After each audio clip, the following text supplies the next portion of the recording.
아멘. 제가 예전에 한국에서 사역하던 교회에 한 여자 자매 청년이 있었습니다. 이 자매는요, 제가 보기에는 너무너무 괜찮은 거예요. 정말 제가 아끼는 남자 청년이 있으면 이렇게 소개시켜 주고 싶을 정도로 너무 괜찮은 자매인데, 여지껏 연애를 한 번도 못 해봤다는 소식에 제가 굉장히 충격을 받았습니다. 소위 말하는 모쏠이라고 이렇게 부릅니다. 모쏠 어떤 건지 아십니까? 네, 모태부터 솔로였다. 그러니까 태어나서부터 지금까지 계속 연애를 한번 못 해봤다. 뭐 이런 말인데요. 그래서 제가 주변 지인들을 통해서 좀 알아봤습니다. 왜 이 자매가, 저는 이해가 안 가는 거예요. 왜 모쏠인가 하고 알아봤더니 주변 지인들의 그 진술에 의하면 그 자매의 별명이 하나가 있는데 철벽녀라는 별명을 가지고 있답니다. 느낌 오시죠? 이게 무슨 말이냐면요, 남자들이 조금 이성적인 감정으로 자기한테 다가올 기미를 보이면 이렇게 딱 이게 철벽을 친다고 합니다. 그래서 그렇게 몇 년 하다 보니까 스스로 연애를 할 수 없는 구조 가운데 갇히게 되었고, 그래서 어쩔 수 없는 모태 솔로의 길을 지금도 걷고 있다, 이런 이야기를 해주더라고요. 제가 제 아내와 결혼한 지 이제 10년 차 부부가 되어졌는데요. 제가 감히 여기 어르신들 앞에서 이제 10년 차를 자랑하려고 하는 건 아니고요.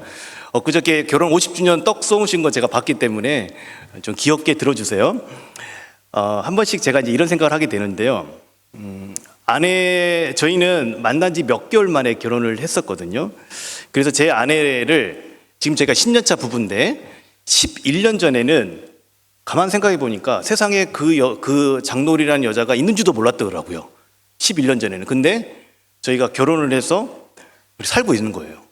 어느 날 문득 제 인생 가운데 찾아왔고, 저희는 서로에게 철벽을 치지 않고 서로를 받아들였고, 그렇게 연인이 되었고, 바로 부부가 되지 않았어요. 연인이 되었고, 그렇게 부부가 되었고, 가정을 이루었습니다. 그리고 저희 둘을 닮은 두 아이를 또 낳아서 이렇게 살아가고 있습니다.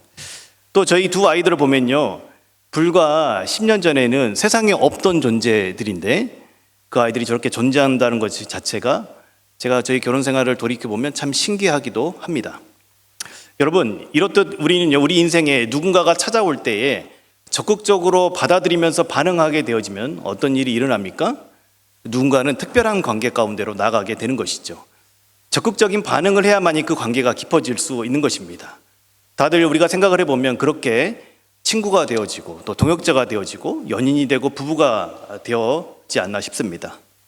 반면 여러분, 누군가가 우리 가운데에 찾아올 때, 우리 인생 가운데 다가올 때에 경계를 하고 멀리하게 되어지면 더 이상 관계가 깊어지거나 관계가 형성되지 못한다는 걸 알 수가 있습니다. 제가 설교 초반에 말씀드렸던 그 철벽녀 자매처럼 말이죠. 또 누군가는 적당한 거리를 유지했으면 딱 그만큼의 관계까지만 맺을 수 있다는 것을 알 수 있습니다. 저와 여러분들은 어떻게 관계를 맺고 있으십니까? 이러한 누군가에 대한 반응은요, 상대가 어떤 사람이냐에 따라서 또 다르게 나타나기도 하고요, 또한 그 상대가 나에게 어떤 의도를 가지고 다가오느냐에 따라서도 달라지기도 합니다. 저는 이런 것들을 보면서 사람과 사람들이 관계를 맺어가는 것이 참 복잡한 구조 가운데서 우리가 살아가고 있구나라는 생각들을 해보게 되어집니다. 이것이 우리가 이런 복잡한 구조 가운데서 이런 것들을 고민하면서 관계를 맺으면서 이렇게 쭉 오래 살다 보면 어떤 일이 발생할까라는 생각을 해보니까, 우리는요, 어느 누군가를 처음 만나거나 누군가를 상대할 때 그 사람이 어떤 대상인지, 또 나에게는 어떤 의도를 가지고 이 만남 가운데 있는지 늘 경계하고 확인하는 것이 어쩌면 우리의 습관처럼 되어버리지 않나, 이런 생각을 해보게 됩니다. 대부분의 관계가 제가 이렇게 말씀을 드린 이런 유형을 거쳐서 형성되어지고 또는 정립되어지고 달라지곤 한다는 것입니다. 자, 여러분, 이렇듯 우리 삶에 누군가 찾아오는 만남 가운데서 일어나는 우리의 반응들, 또 우리가 누군가에게 보였던 반응들, 이런 것들을 좀 기억하시고 오늘 우리가 함께 읽어봤던 마태복음 2장 말씀을 함께 살펴보도록 하겠습니다. 자, 오늘 본문에서도요, 우리의 역사 가운데 찾아오신 예수님에 대한 사람들의 다양한 반응들이 나타나 있습니다. 그 예수님에 대한 반응에 따라서 그들의 삶에서 예수님이 갖는 의미가 달라진다는 것입니다. 오늘 본문에서 예수님의 탄생과 관련된 세 부류의 사람이 등장합니다. 여러분 같이 한번 생각해 볼까요? 어떤 사람이 등장합니까? 동방에서 왔던 박사들이라는 사람들이 있죠. 그리고 예루살렘에는 누가 있었습니까? 네, 선물 드려야 답변하시려고 그러시는 거죠? 이따가 사회자님 반영해 주세요. 이게 답변하신 분들 선물 꼭 드려주세요. 자, 예루살렘에 누가 있습니까? 헤롯이라는 사람이 있죠. 그와 함께 서기관과 또 대표되어지는 제사장으로 대표되어지는 종교 지도자들이 오늘 본문에 등장을 합니다. 이들이 어떻게 예수님의 찾아오심에 대해서 반응했는지 먼저 동방에서 온 박사들에 대한 반응을 한번 살펴보도록 하겠습니다. 자, 여기서 동방의 박사들은요, 당시 고대 동방에서 수세기 동안 정치 종교의 권력을 가졌던 이들입니다. 여기서 동방이라는 것은요, 그 기준이 어디냐면요, 예루살렘을 기준으로 해서 그 나라에서 동쪽을 말하는 거. 여러분 관점에서는 이렇게 되어질 거예요. 사진 하나 보여주시겠어요? 저기 보시면 베들레헴과 예루살렘 보이시죠? 저기 시리아 그 동쪽에 있는 그 이면에 있는 지역을 말하는 것입니다. 자, 보세요. 수세기 동안 정치 권력을 가졌던 이들인데 단순히 천체만을 관찰하면서 점을 쳤던 점술가만이 아닙니다. 이 사람들은요, 그 나라의 국가적인 귀빈으로서 나라의 제사장들 같은 사람들인 것입니다. 자, 보세요. 그들이 유대 왕궁에 왕이 나타났다는 확신을 갖고 축하하며 경배하러 온 사절단과 같은 이들입니다. 가만히 생각을 해보면요, 왕궁에 갔어요. 아무나 왕이 만나줍니까? 아무나 왕을 아련할 수가 있습니까? 그렇지 않죠. 그런데 이 사람들은 어땠어요? 헤롯 왕을 만났다라는 기록이 기록되어 있지요. 외국에서 온 사람일수록 어떻습니까? 왕이 대할 만한 격이 맞는 사람이어야만이 왕이 직접 나서지, 안 그러면 자기 신하들을 보내지 않습니까? 이 사람들이 얼마나 대단한 사람들이라는 것을 알 수가 있는 대목입니다. 자, 이들이 어땠습니까? 헤롯 궁에 가서 헤롯과 대면을 했을 때에 이 동방에 온 박사들이라는 사람들이 얼마나 대단한 사람이라는 것을 알 수가 있는 것이죠. 그런데 그들이 유대 왕이 나셨다는 별을 보고 유대 땅까지 찾아왔는데 왜 찾아올 수가 있었냐라는 것은요, 우리 역사적 배경을 좀 살펴보면요, 그 포로기를 거친 이유 때문에 바로 이들이 여기까지 올 수가 있었습니다. 무슨 말이냐면요, 우리 포로기의 가장 위대한 사람, 우리가 잘 기억하는 사람이 다니엘이라는 인물이 있죠. 또 그렇처럼 하나님의 지혜를 가지고 지혜자의 역할을 했던 사람들이 이 사람들이 있었던 그 동방이라는 지역에서 했던 역할 때문에 이들이 관심을 갖고 있었다라는 것입니다. 다니엘과 당시 유대 디아스포라들이 살았던 지역이 예루살렘 지역으로 동방 지역인데요, 바벨론과 페르시아 땅에서 살았던 그들의 영향으로 있어 그 지역의 천문학자, 점술가들은요, 유대인들의 예언에 민감하게 되어졌습니다. 왜냐하면 그들이 예언했던 하나님의 예언의 말씀이 바벨론과 페르시아를 통해서 어떻게 성취되었는지를 그들이 다 경험했기 때문에 그런 것입니다. 그렇기 때문에 이들에게 있어서, 이방인들이잖아요. 이방인들은 이들에게 있어서도 여호와 하나님은 무시할 수 없는 존재였다라는 것이죠. 자, 이들은 유대인의 왕이 나심을 발견하고 11절에 값비싼 예물을 미리 준비하여서 이제 경배하러 내려오는데요, 그래서 별을 보고 그들이 찾아간 곳이 어디입니까? 예루살렘이라는 곳에 궁에 들어가게 됩니다. 자, 베들레헴이라는 곳은요, 왜 예루살렘에 가게 되었냐면, 우리가 알고 있는 대로 예수님은 베들레헴에서 탄생을 하셨잖아요. 그런데 왜 예루살렘 쪽으로 가게 되었냐면, 지도에 보신 것처럼 동방에서부터 쭉 길을 따라서 오다 보면 무엇을 먼저 만납니까? 예루살렘을 먼저 만나는 거예요. 자, 그 밑에 베들레헴이라는 곳은 한 10km 정도 더 떨어진 곳입니다. 그렇기 때문에 이들은요, 별을 따라 오다가 예루살렘에 궁이 있기 때문에 어떻습니까? 의심의 여지 없이 저곳이 바로 왕이 나신 곳이다 생각을 하고 예루살렘을 향해서 갔던 것입니다. 그래서 먼저 접하게 됐던 그 지역인 예루살렘의 헤롯 궁으로 들어가게 된 것입니다. 유대인으로, 그래서 이제 거기 가서 묻습니다. 뭐라고 묻습니까? 유대인으로 왕으로 오신 이가 어디 계시냐? 그의 별을 보고 그를 경배하러 왔다라고 했습니다. 그런데 여러분 보세요. 이 분위기를 보니까 어째 심상치 않아요. 번지수를 잘못 찾은 것 같은 그런 느낌이 듭니다. 왜 그러냐면 3절에 보니까 소동이 일어났다라는 것들을 볼 수가 있습니다. 그들을 통해서 유대의 왕이 유대 베들레헴에서 탄생할 것이라는 선지자의 예언이 있다는 것을 이 박사들이 듣고 예언의 말씀을 따라서 베들레헴으로 길을 다시 나선다라는 것을 말씀은 그대로 증거해 주고 있습니다. 자, 9절 말씀에 보면요, 동방에서 보던 그 별이 문득 앞서 인도하여 가다가 악이 있는 곳에 머물러 서 있게 되는 것을 보게 되어지는데요, 이들이 이렇게 뵙게 될 유대인의 왕으로 오신 예수님을 대하는 마음의 상태가 10절에 나타나 있습니다. 10절 말씀 한번 같이 보도록 하겠습니다. 10절에 뭐라고 기록되었습니까? 함께 읽어볼까요? 시작. 그들이 별을 보고 어떻게 해요? 매우 크게 기뻐하고 기뻐했더라라고 기록되어 있습니다. 자, 이것을요 메시지 성경이라는 성경에서는요 이렇게 표현하고 있습니다. 뭐라고 표현하고 있냐면요, 기뻐서 어쩔 줄 몰랐다. 누가요? 동방에서 온 박사들이. 저는 이 번역이 어감이 더 확실히 온 것 같습니다. 이들이 예수님을 만난 반응들이 바로 이런 반응인 것입니다. 여러분, 우리의 역사 가운데 찾아오신 예수님을 만나서 그들이 기뻐서 어쩔 줄 몰라 했다라고 말씀하고 있습니다. 그리고 이어서 어떻게 해야 합니까? 11절에 보면요, 집에 들어가 아기와 그의 어머니 마리아와 함께 있는 걸 보고 엎드려 어떻게 해요? 아기께 경배하며 보배압을 열어 황금과 유황과 몰약을 예물로 드리니라. 아기 예수님을 왕으로 경배했다는 겁니다. 그리고 이분이 오심을 기뻐하고 그분께 마땅히 드려야 될 경비를 올려드렸다라는 것을 알 수가 있습니다. 그런데 여러분, 제가 설교 초반에 이 동방에서 온 박사들이 어떤 인물이라고 했습니까? 대단한 권력자들이라고 그랬어요. 대단한 권력자들. 최고의 권력자들의 입장에서 과연 이 아기 예수라고 오셨던 이분이 경배하고 싶은 마음이 들었을까요? 여관도 못 구해서 누추한 곳에 출산을 하고 가축 먹이통에 누워있는 아기를 보고 왕이 나셨다라는 그 경배할 수가 있을까요? 과연? 얼마나 화려한 것 가운데서 살았던 사람들이겠습니까? 또한 요셉과 마리아는 당시 풍습에 의하면 10대로 추정되어집니다. 학자들의 추정에 의하면 마리아는 한 15살 전후의 여성일 것이라고 봅니다. 어린 부모의 품에 안겨있는 아기를 보고 그런 경배의 반응을 올려드리는 이들의 모습을 여러분, 우리는 가벼이 볼 수가 없다는 것입니다. 그런데 이들이 왕에 대한 예우를 아기 예수께 올려드렸다는 것을 우리는 눈여겨봐야 할 것입니다.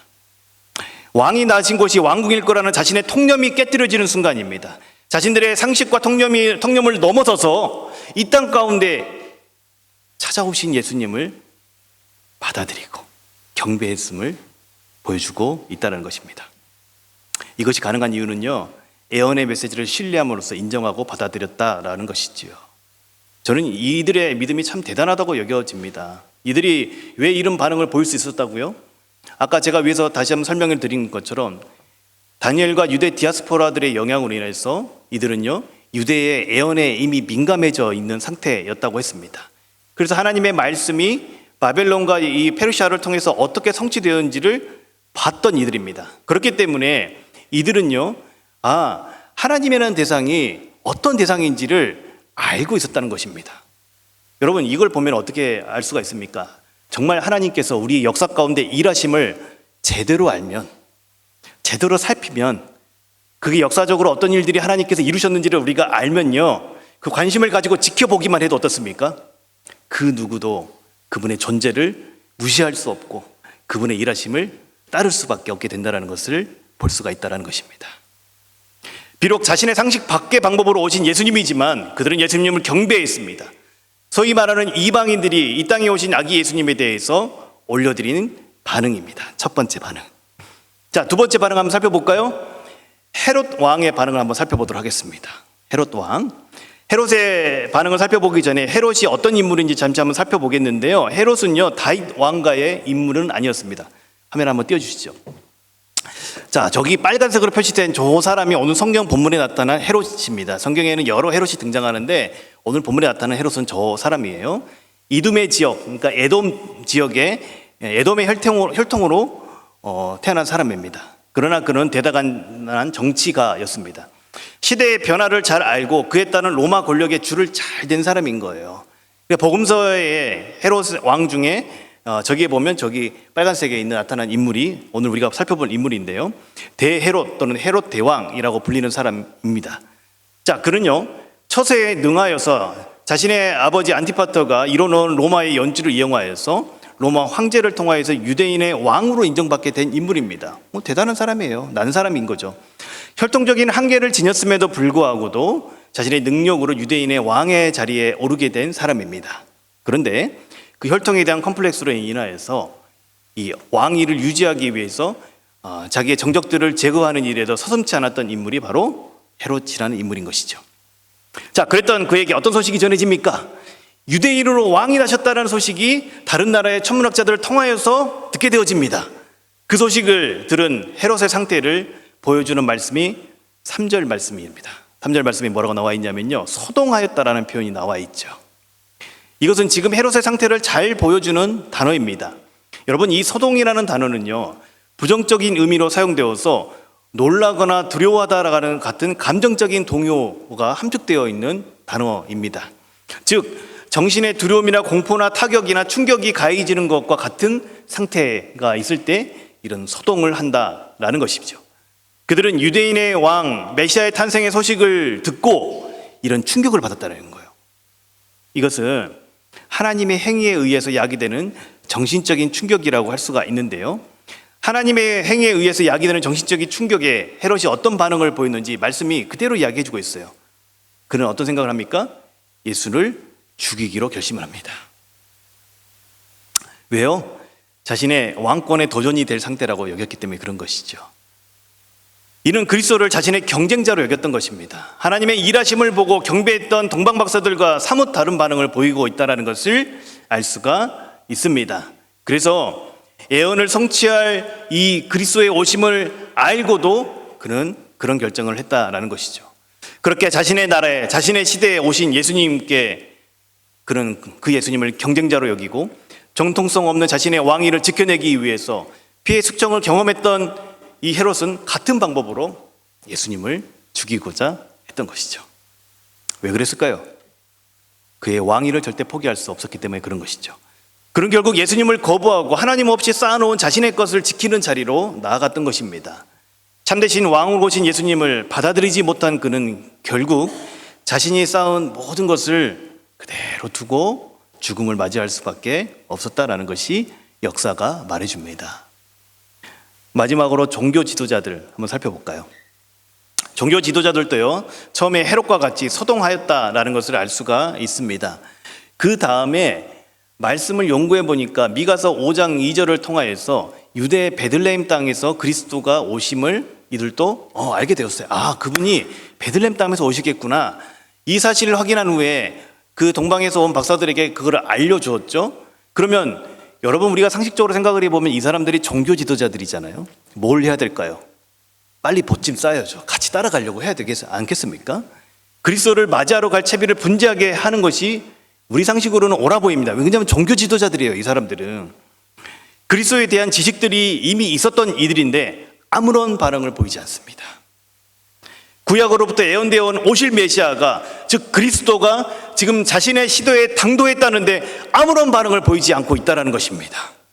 메시아를 소망하고 메시아를 대망하는 그런 대망 사상을 신구약 중간기에 발달시켰던 그들인데 막상 자신의 시대에 메시아가 오셨는데 아무런 반응을 보이지 않고 있다는 것입니다. 여러분, 이들이 그렇게 예수님의 오심에 대한 무관심을 보였던 이유가 무엇일까요? 여러 이유가 있겠지만 이들은요, 종교 지도자로서 누리고 있었던 기득권이 있었습니다. 헤롯과 정치 권력과 버타여서 자신이 누리고 있는 기득권, 이것을 포기하고 싶은 마음이 없어서가 아닐까 생각해 봅니다. 그리스도께서 오시면 종말이 오는 것을 의미하는데 거기에는 관심이 없습니다. 그리고 어떻습니까? 오직 지금 자신들이 누리는 기득권에 마음이 빼앗겨 있는 것입니다. 현재의 삶에 만족하여서 더 나은 가치가 있는 삶에 대해서 관심을 두지 않은 것입니다. 누가요? 종교 지도자들이요. 그리스도로 오신 아기 예수에 대해 무관심으로 밀축합니다. 그것이 그들의 반응인 것이죠. 안정적인 자기 삶에 다른 가치가 들어와 자신의 삶이 재정립되는 것을 원치 않았던 것이죠. 여러분, 이 세 부류의 반응들을 정리하면 이렇게 정리해 볼 수 있을 것입니다. 동방의 박사들은 그리스도가 나심을 기쁨으로 반응하며 그 앞에 나아가 경배합니다. 반면 헤롯은 자신의 왕위의 경쟁자로 여기며 적극적으로 거부하는 자리를 선택하여 하는 반응을 보였습니다. 종교 지도자들은 현재 자신의 삶에 누리는 것에 빠져서 예수님의 오심을 무관심으로 반응을 보였다는 걸 알 수가 있습니다. 이 본문에서 각자의 일상 가운데 찾아오신 예수님에 대한 여러한 반응들을 볼 수가 있습니다. 이러한 반응은 예수님께서 우리 인간의 역사 가운데에 찾아오셨을 때 그 상황을 접할 수 있었던 그 당시의 사람들의 반응입니다. 그렇다면 우리는 어떨까요? 우리는 어떨까요? 2000년 전 예수님께서 아기 예수님으로 이 땅 가운데 오셨을 때에는 온 인류를 위해 오셨습니다. 육신의 몸을 입고 아브라함과 다윗의 후손으로 오셔야 했기 때문에 구약 선지자의 예언을 통해서 예언되어졌던 유대 땅 베들레헴에서 나셔야 했었습니다. 그러나 저와 여러분이 살아가고 있는 이 시대는요, 다릅니다. 왜 그러냐면 그 예언이 이미 성취되었기 때문에 그런 것이죠. 이 땅 가운데 예수님께서 역사 가운데 찾아오시고 십자가에 달리시고 부활승천하셔서 지금 하나님 우편에 계시죠. 그분의 영이신 성령께서 이제는 시간과 공간을 초월하여서 저와 여러분에게 찾아오십니다. 시간과 공간을 초월하여서 지금 저와 여러분의 삶 가운데 찾아오십니다. 이 말씀은 지금 이 순간에도, 지금 이 시대에도 동일하게 저와 여러분의 인생 가운데, 우리의 일상 가운데서 우리 주님이 찾아오신다는 것입니다. 계시록 3장 20절 말씀입니다. 볼지어다 내가 문 밖에 서서 두드리노니 누구든지 내 음성을 듣고 문을 열면 내가 그에게로 들어가 그와 더불어 먹고 그는 나와 더불어 먹으리니, 이 말씀대로 저와 여러분의 심령 가운데 찾아오십니다. 그리고 오늘 마태복음 2장의 예루살렘에서와 마찬가지로 저와 여러분에게 동일하게 반응을 요구하십니다. 이렇게 내 삶에 찾아오신 예수님을 맞이한 저와 여러분들은 오늘 본문에 나타난 이들과 같이 다양한 반응을 올려드릴 수가 있습니다. 여러분, 오늘 우리가 성탄 주일을 보내고 있잖아요. 예수님의 이 땅 가운데 찾아오심을 우리가 기념하는 시간들을 보내고 있잖아요. 이 시간을 통하여서 우리 다시 한번 기억해 봤으면 좋겠습니다. 내 삶에 찾아오신 예수님, 우리는 그 예수님께 어떤 반응을 올려드리고 있는지 다시 한번 돌이켜보는 시간이 되기를 간절히 소망합니다. 먼저 우리는 종종 해롭과 같은 반응을 보일 때가 있습니다. 어떤 것일까요? 자신의 것을 지켜내려고 하나님을 배척하는 것이겠죠. 그렇다 보니 어떻습니까? 정말 들어야 될 복음의 소식을 들으면요, 복음 앞에 우리가 굴종하고 복음 앞에 우리가 꿇어져야 되는데 복음을 들으면요, 그래서 불편한 거예요. 불편한 거예요. 자신의 것을 포기하기 힘든 사람일수록 복음의 소식이 복된 소식이 아니라 불편한 소식이 될 수밖에 없는 것입니다. 예수님은 왕으로 오신 분이십니다. 그 예수님은 우리의 한 영역, 종교적인 한 영역에서만 우리의 왕이 되시는 것이 아니라 우리 삶의 전 영역의 왕이 되시는 분이십니다.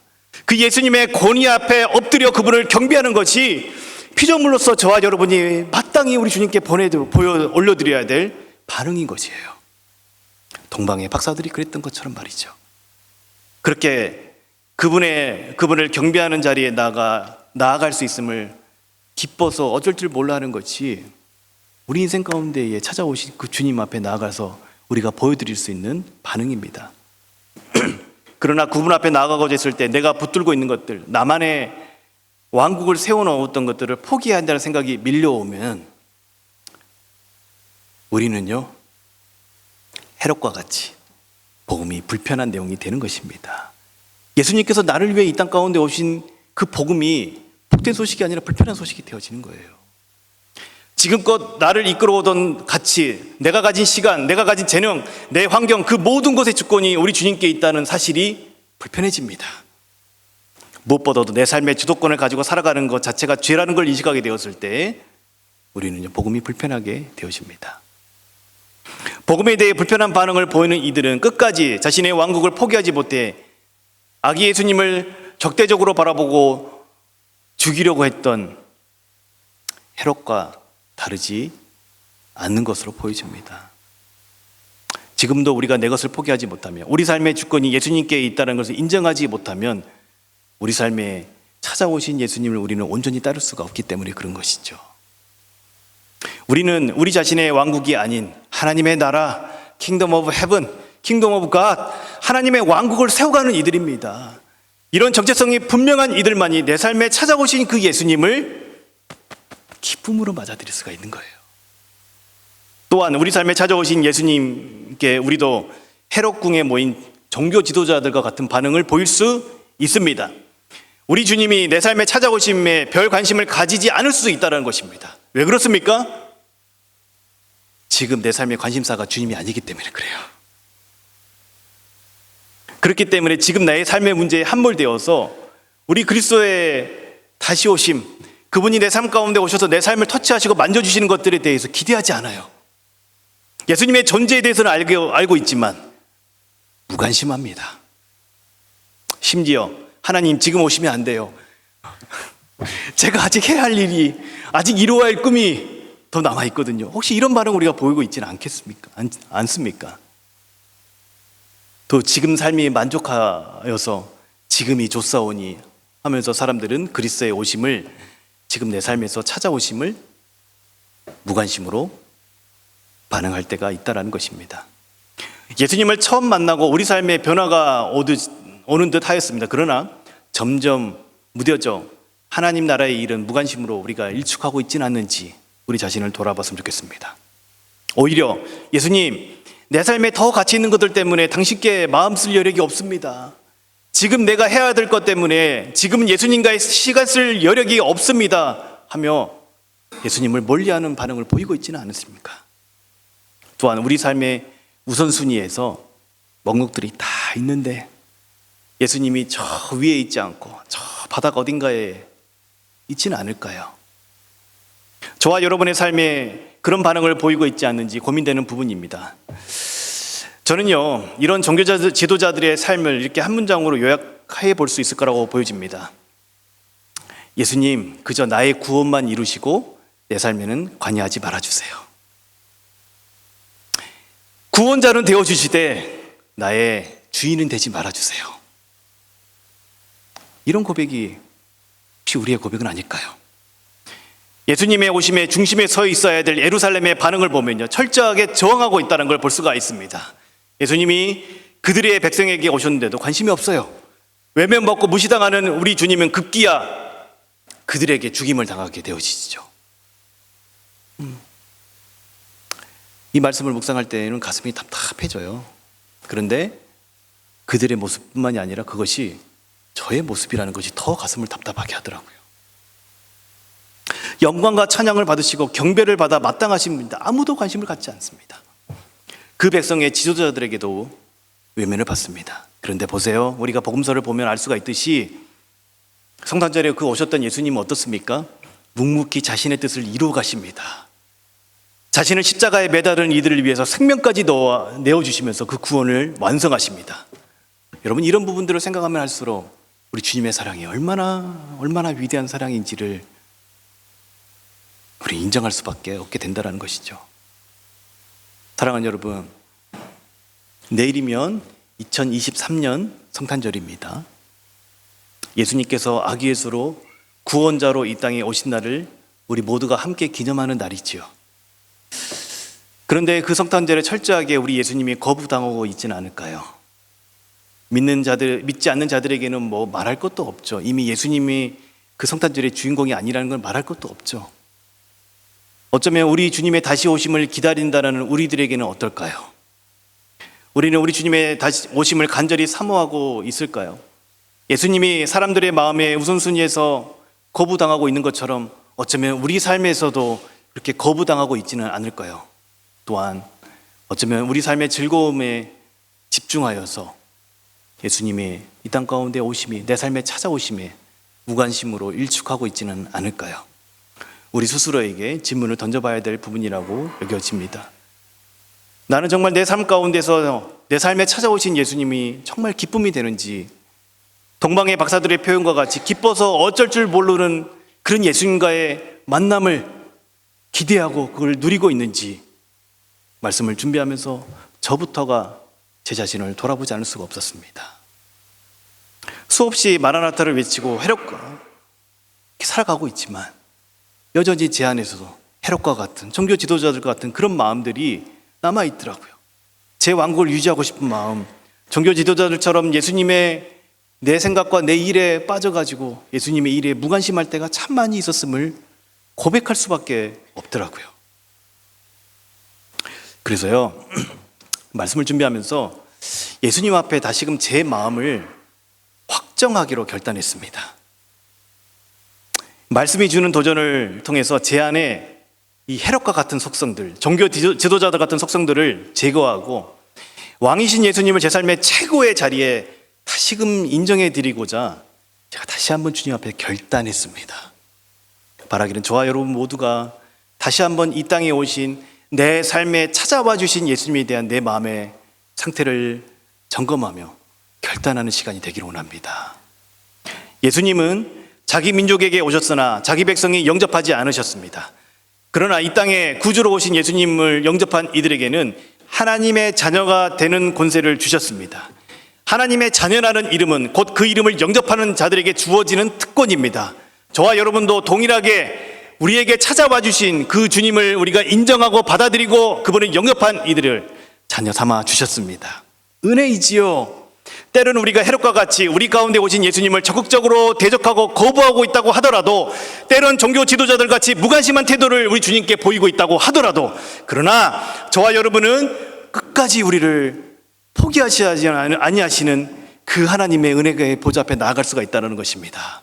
그리고 그분, 우리의 주인 되시는 예수님께서는 오래 참으시사 많은 이들을 구원하기에 이르기를 원하시는 우리의 참된 주인이십니다. 사랑하는 여러분, 그 예수님이 저와 여러분의 삶 가운데 지금 찾아오십니다. 말씀으로 믿는 자들의 심령 안에 역사하시는 성령을 통해서 찾아오십니다. 예수님은 우리 삶의 통념을 넘어서서 우리 삶을 찾아오십니다. 우리가 예측할 수 있는 대로 오시는 분이 아니세요. 제가 어젯밤에 저희 집에서 청년들 몇 명과 같이 한 주간의 삶을, 또 한 해의 삶을 돌이켜보면서 이렇게 나눔을 좀 했었는데요. 그 중에 이런 고백들을 하는 청년들이 있었어요. 올해에 자기가 이렇게 정리를 해보니까 만남으로 표현할 수가 있다고 합니다. 예수님과의 만남, 공동체의 만남이 있어서 참 감사했다라는 그런 고백들을 했었습니다. 그런데 여러분, 그렇게 예수님을 만나면요, 세상이 달라 보여요. 달라 보여요. 여러분, 내 의지로 믿을 수 없었던 것들, 받아들이지 못했던 것들을 받아들이게 되어져요. 또한 보이지 않는 대상인 예수님은 어떻게 되냐면요, 사랑할 수 있게 되어져요. 이게 신비예요, 여러분. 우리 주님이 살아계시다는 증거입니다. 저와 여러분 가운데 성령으로 찾아와 주셔서 우리 10년 가운데 함께 하시다는 증거가 바로 이런 것들인 거예요. 여러분, 이게 말이 됩니까? 여러분, 크리스마스 이브 아침에 이렇게 아침이 아니죠, 점심에 이렇게 여러분들이 이 자리에 모여가지고 이 더운데 부채질하면서 이 시간에 앉아있다는 거 말이 안 되는 거예요, 우리의 상식으로는. 그런데 주님 살아계시기 때문에 저와 여러분 이 자리에 모일 수 있는 거예요. 여러분, 그것이 예수님을 만난 이들의 공통적인 고백이 아닐까요? 주님을 사랑하게 되어져요. 수용할 수 없는 것들이 수용이 되어지고 말씀이 믿어지는 그런 은혜가 우리 가운데 주어지는 것입니다. 여러분, 이 시간 저와 여러분은 내 삶에 찾아오신 예수님께 어떤 반응을 올려드리시겠습니까? 우리가 어떤 모습을 하고 있더라도 그 자리에 우리 예수님께서 찾아오십니다. 그리고 우리의 마음 문을 두드리시고, 그리고 수고하고 무거운 짐을 내어놓고 주님의 자녀되는 특권으로 우리를 초대하십니다. 내 삶에 찾아오신 예수님을 적극적으로 맞이하여 오늘 말씀에 나타나 있는 동방의 박사들처럼 그 주님이 내 삶에 찾아오시고 내 삶의 문제 가운데 함께 하시고 내 삶의 짐을 함께 짊어지시고 나를 만나주신다는 그 자체만으로 기뻐서 어쩔 줄 몰라 하는 그 기쁨이 우리 모두에게 다시금 회복되기를 축복합니다. 내 삶에 찾아오신 예수님을 향해 다시 한번 우리의 마음을 확정합시다. 그리고 결단합시다. 미루지 마시고 이 연말의 시간, 이걸 통하여서 주님 앞에 우리 마음을 다시 한번 확정하고 결단하는 시간을 가졌으면 좋겠습니다. 그리하여서 새로운 한 해는 우리 주님의 은혜 가운데서 시작하는 저희가 되기를 간절히 소망합니다. 다시금 주님께로 내 마음이 향하기로 결단하는 시간이 되기를 우리 주 예수님의 이름으로 축복합니다. 아버지 하나님, 우리가 무엇이 간데 우리 인생 가운데 우리를 찾아와 주셔서 만나 주셨는지 돌이켜보면 은혜라는 단어로 밖에 설명할 길이 없습니다. 그 하나님의 사랑에 우리가 온전히 반응할 수 있는 저희들이 될 수 있도록 도와주시옵소서. 오늘 본문에 나타나 있는 여러 부류의 사람들 가운데서 우리가 동방의 박사들처럼 기뻐서 어쩔 줄 몰라 하는 그 기쁨이 다시금 회복되어져서 하나님을 더욱더 깊이 있게 사랑할 수 있는 저희들이 될 수 있도록 도와주시고, 우리 안에 여전히 남아있는 헤롯과 같은 종교 지도자들과 같은 그런 우리의 습성들 다 내어놓고 다시금 우리 마음을 하나님께로 확정하기로 결단하며 나올 수 있는 저희 모두가 다 될 수 있도록 하나님 함께하여 주시옵소서. 모든 것 주께 의탁드리오며 다시 오시 우리 주 예수 그리스도의 이름으로 기도를 드렸습니다.